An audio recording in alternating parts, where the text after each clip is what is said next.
पुष्कळ वेळा असे दिसून येते की जो देवाची सर्वात जास्त पूजा करतो तो सर्वात जास्त दुःखी असतो, तर जो नास्तिक देवावर विश्वास ठेवत नाही, कधीही पूजा करत नाही आणि कधीही संतांची सेवा करत नाही, तो सर्वात आनंदी जीवन जगतो. अशा गोष्टी पाहून कधी कधी असे वाटते की देव चुकीचा आहे, देवाचा न्याय चुकीचा आहे. ही कथा नाही, हे प्रत्येकासोबत घडते. मित्रांनो, आजच्या व्हिडिओमध्ये आम्ही तुम्हाला यामागचे कारण सविस्तरपणे सांगणार आहोत.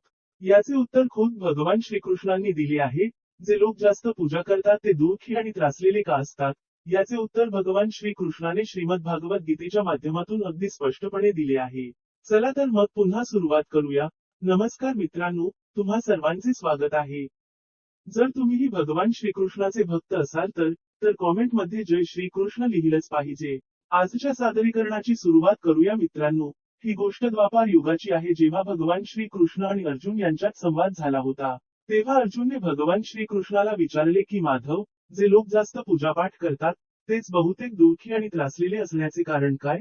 आणि जे देवाचे नावही घेत नाहीत, भगवंताचे अजिबात स्मरण करत नाहीत आणि नेहमी चुकीच्या कामात गुंतलेले असतात, मी त्या लोकांना आनंदी पाहिले आहे.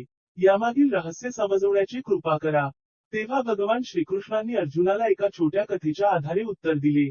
आपण या छोट्याशा कथेबद्दल सांगतो. मित्रांनो, एका गुरुचे दोन शिष्य होते. ते दोघेही सुशिक्षित विद्वान होते. त्यांच्यातील फरक एवढाच होता की एक देवावर विश्वास ठेवणारा होता आणि दुसरा देवावर विश्वास नसणारा नास्तिक. एक जिथे जिथे देवाची कथा असायची, जिथे सत्संग असेल, जिथे भजन असेल तिथे धावत जाऊन ऐकायचा, पूजा पाठ करायचा. दुसरा शिष्य या सर्व गोष्टींपासून दूर होता, तो दारूही प्यायचा. दुसऱ्या शिष्याला अनेक वाईट सवयी होत्या. एके दिवशी काय झाले की शिष्य दारू पिऊन चालत असताना मूर्खपणाने बोलत होता.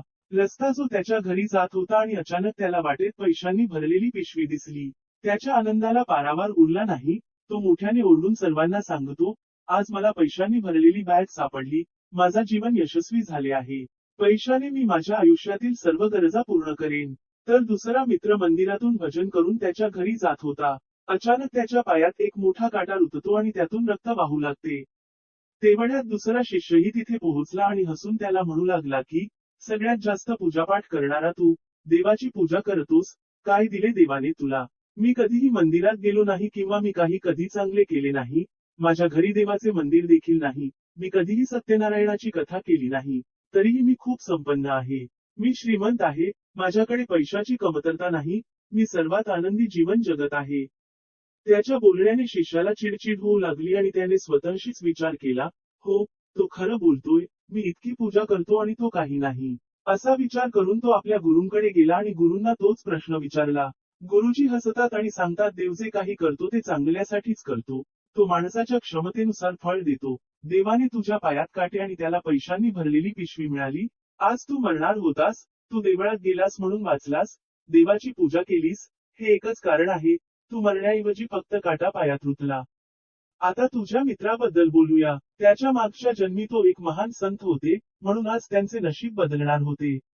ते कोट्यवधी रुपयांच्या मालमत्तेचे मालक बनणार होते, परंतु या जन्मात त्यांच्याकडून काही चांगले झाले नाही, म्हणून त्यांच्या पूर्वपुण्याईनुसार त्यांना फक्त थोडे पैसे मिळाले.